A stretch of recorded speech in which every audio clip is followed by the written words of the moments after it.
Hi guys, it's me, Noelle from Goodman. I'm here to talk about millennials versus real estate.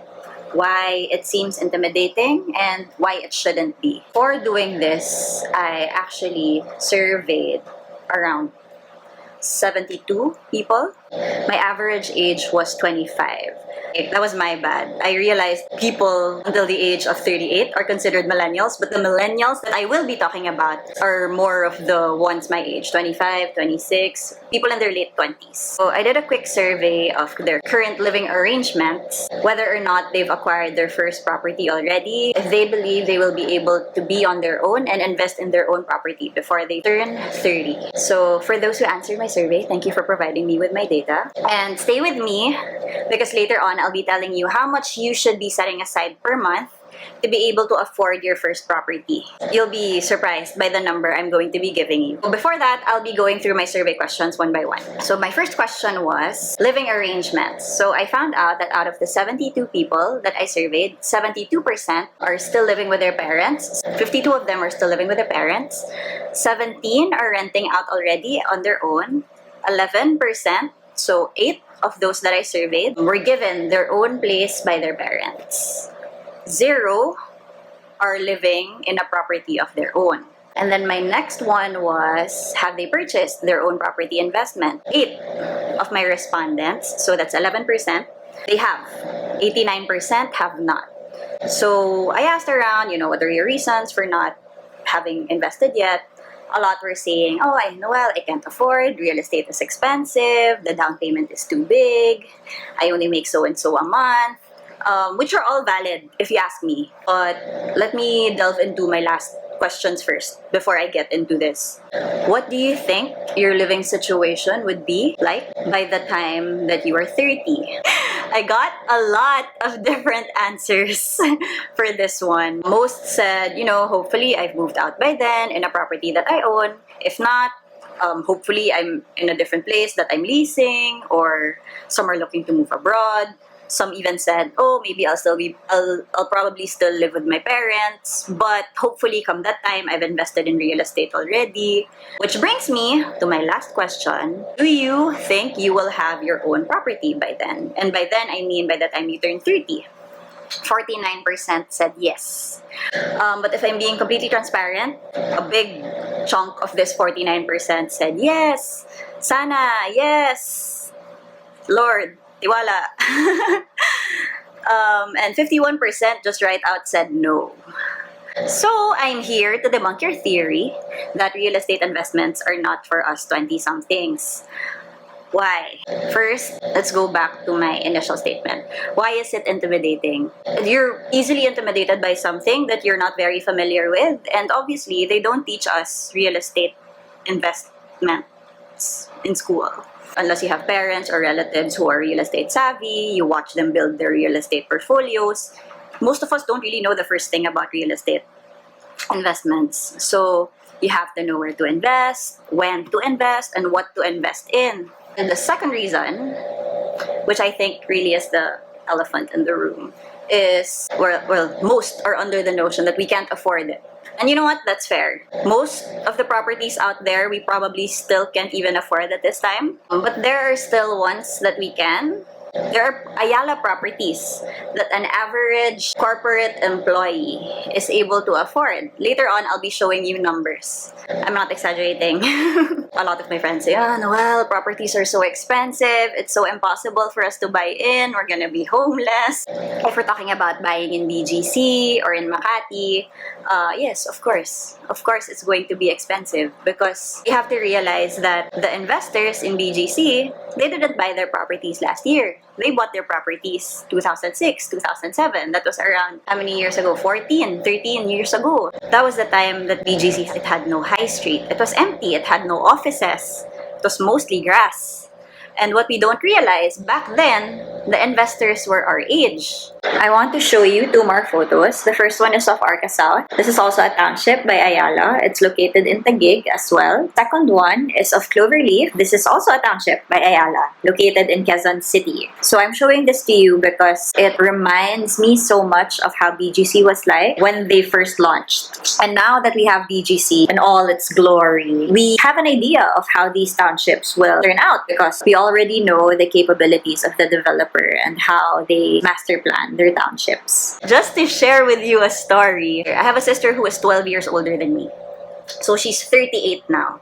But 10 years ago, when she was 28, that was back in 2010, she purchased a property in Serendra in BGC. Back then, she was only asked to pay 10,000 a month for 3 years. So imagine having to set aside 5,000 pesos per payday for 3 years and have your own property.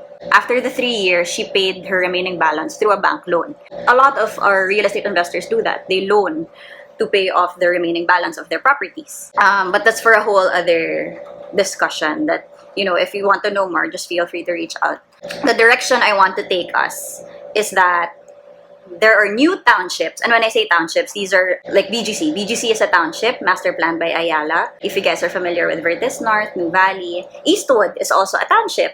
These are mixed-use developments. So these townships have residential developments, offices, commercial. There are new townships being developed now by the same developer, offering us almost the same opportunities that BGC investors had before. So it's just a matter of knowing what these opportunities are. Next point is why real estate investments should not be intimidating. So I'm just gonna go straight to the point. Earlier I said I was gonna give you a number to set aside, and if you're able to set that aside comfortably, you will be able to afford a real estate investment. So right now, if you can set aside 7,000 pesos per payday, so that's 14,000 pesos a month, you can afford an Ayala land property investment. I'm not gonna talk about particular projects right now because that's for a whole other conversation, but I'm just talking about the ones that I'm familiar with and the good deals that I know would be good for first-time investors. So if you can set aside 14,000 pesos a month, you can have your first property. What do you mean 14,000 pesos? How about the down payment? No, that is the down payment. There are some offers right now by these developers because usually when you invest in real estate, it's a 10% down payment or a 20% down payment. And then you either have monthly payments or your 80%, 90% payment that you have to loan. What they have been doing to let more investors in, the 20% down payment is split into 48, 60 months, which is only around, like I mentioned, 14,000 a month. This particular project that I'm talking about is actually in Cloverleaf in Quezon City. You guys can Google it. It's a new township that Ayala is building. A lot of you might be thinking, oh, Quezon City is so far, I'm not from there. Point is, if it's an investment, you don't have to be in close proximity to your investment for you to be able to manage it. Do you think the BGC investors just came from Taguig? No, these clients live in QC. They live in Bulacan. They live in Rizal. My third point is that Noelle, I don't know where to start. I don't know what's out there. I haven't done my research. Guys, that is why I'm here. I do the research for you. That's why I'm giving you all these information, everything. Because, we study. My teammates and I have been studying the good deals out there, which ones are actually growing, which projects and which developers are growing faster than the others. A lot are dependent on location, infrastructure developments. We're able to compare these projects. That's why we handpick lang those that we want to push for. I think that's it. I'm gonna end it there, but before I go, I'm gonna leave you guys with my 3 golden rules for the first-time investor. 1, it's buy a property within a township. I suggest if you're going to buy a property, you're going to want to have it within a township developed by that same developer. For example, an Ayala property. You're gonna want to buy an Ayala property within an Ayala township. Why? Because that same developer will be the one to build your surroundings and make sure that your property value will go up. What do I mean about that? They're going to put offices. They're going to partner with other private companies to build their offices there. They're going to put malls. So the more developed your surroundings are, the higher your property value will go. Second, buy as early as possible. So, ground zero, the less you see, the better. Meaning, like earlier, I showed you guys a photo of BGC. That was the time people were buying units already. And there was nothing there. Why? Because, like I said, the more developed your surroundings become, the higher the property values also. But I'm not saying all projects that are new are good. You have to study it, of course. My last one, buy a property with government infrastructure projects being developed around it. Why? So, by government infrastructure projects, I'm talking about bridges, railways, flyovers, connectors, anything, subway, anything that will make your property more accessible. Why? Because come the time that it's turned over, you're gonna want to have a tenant so you can earn rental income from your unit. Of course, your tenant will want to live in a place that's easily accessible, easily commutable, has a lot of public transportation, it has malls near it. So now you have to think, as a real estate investor,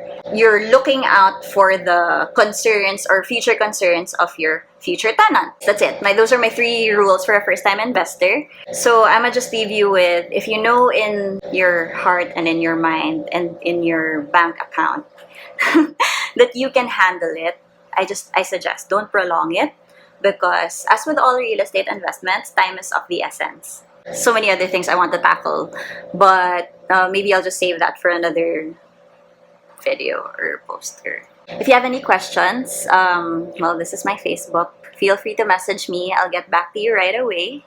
I have nowhere else to be. Bye, guys!